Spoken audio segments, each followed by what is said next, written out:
In the news this morning, Anambra State and Local Government Executive of Numtin constituted in Awka. Orumbasad Legislative Congress inaugurated. Security operatives rescue 5 persons in Abuja building collapse.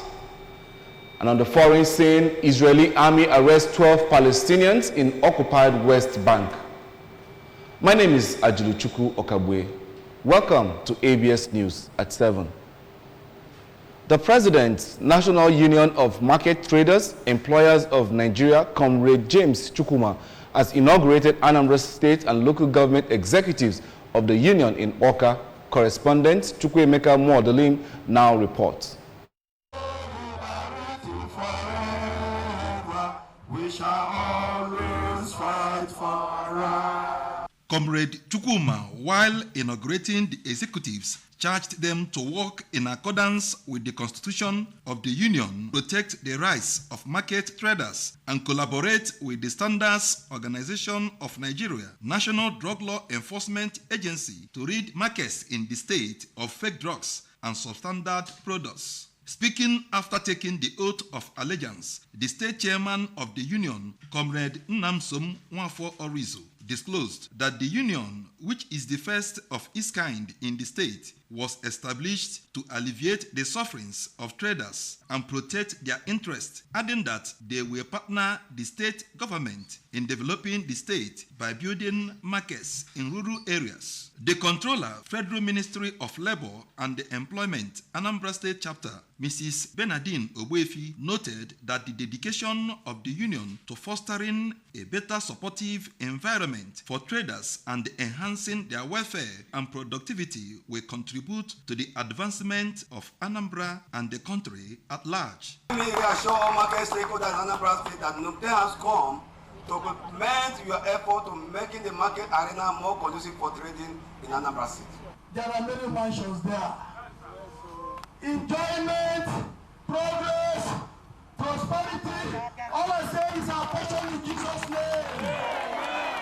We implore you to be gentlemen of complete integrity. You should always use dialogue, negotiation, and collective bargaining as an instrument in achieving your set goals and objectives. In Awka, Chukwuemeka Modelim, ABS News.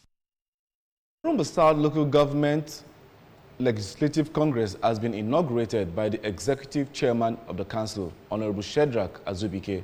The inauguration held at the Council Secretariat Hall was followed by the election of the Councillor representing Owerri Izukala, Ward 1, Honorable Francis Ibe, as a leader, and the Councillor representing One Enugu Umuanya, Honorable Apollonia Ifebuike, as Deputy Leader of the Congress. Correspondent Joseph Ebocha covered the event and now reports.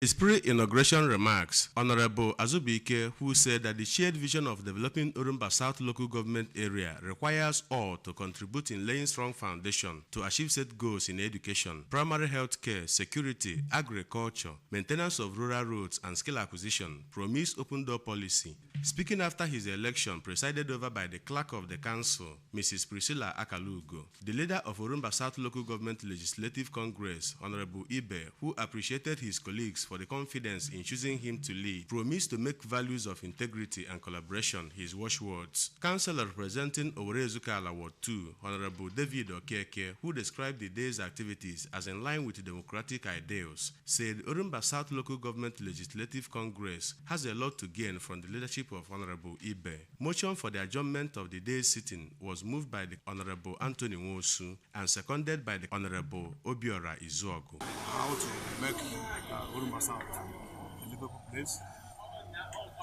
where people will envy to come.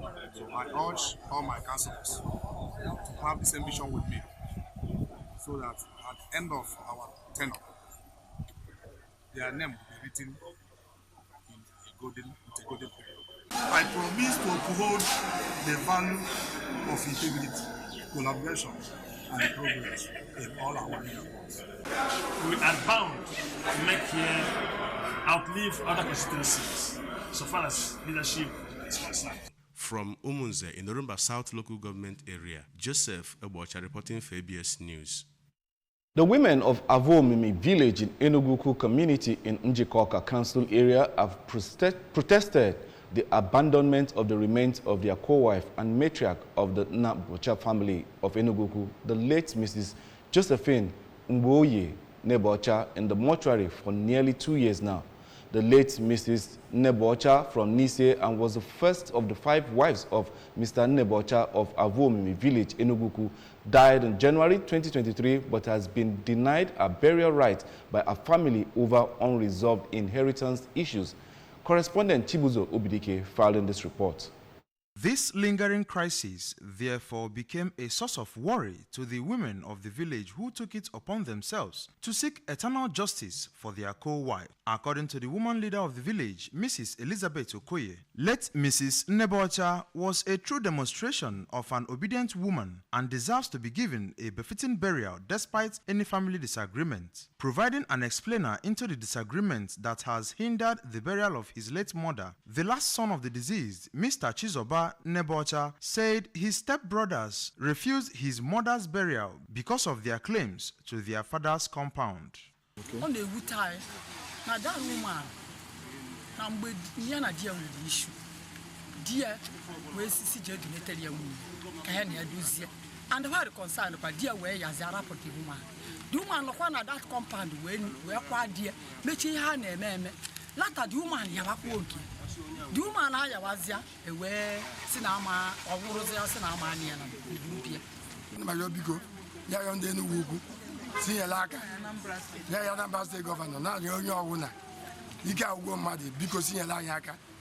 On his part, a brother to the husband of the deceased, engineer Emma Nebocha, in a phone interview which he requested not to be recorded, said that the case is currently in court and further explained that he is the executor of his late brother's will, stating categorically that they never denied the brother's first wife her burial rights, but insisted she be buried in the family burial ground.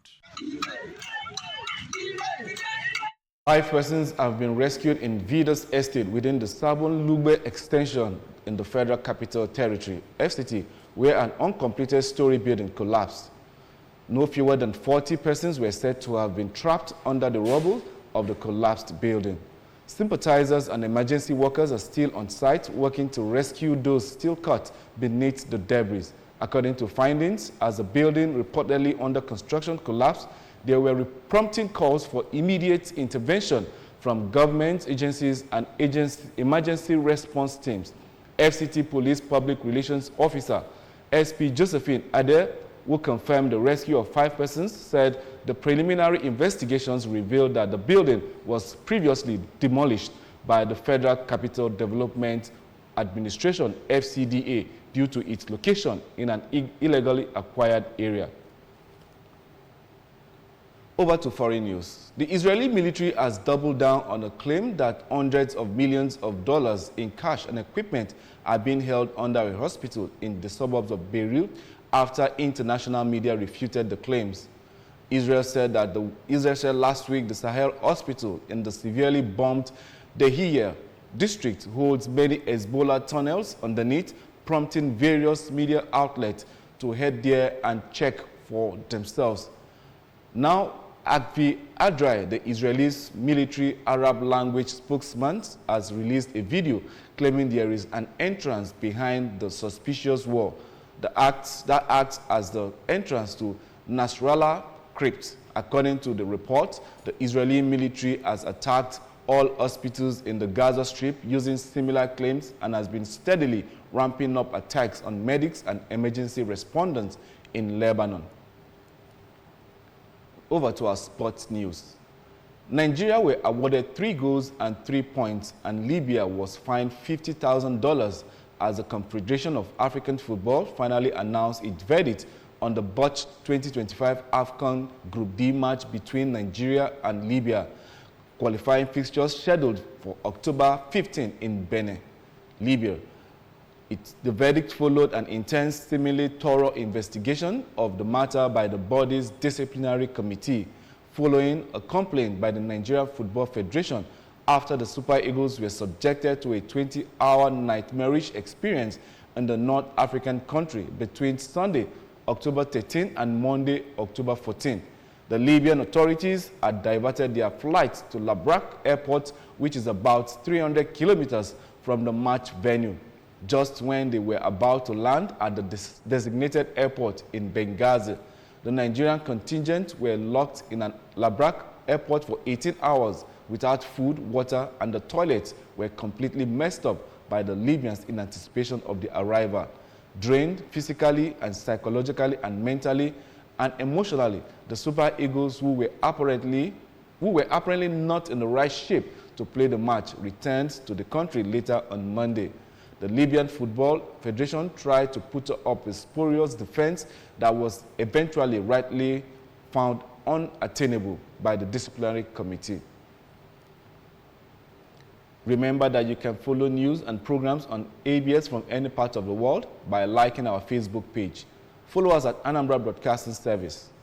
Subscribe to our YouTube at ABS Television, and on X at ABS Radio TV, and on Instagram at ABS Radio TV.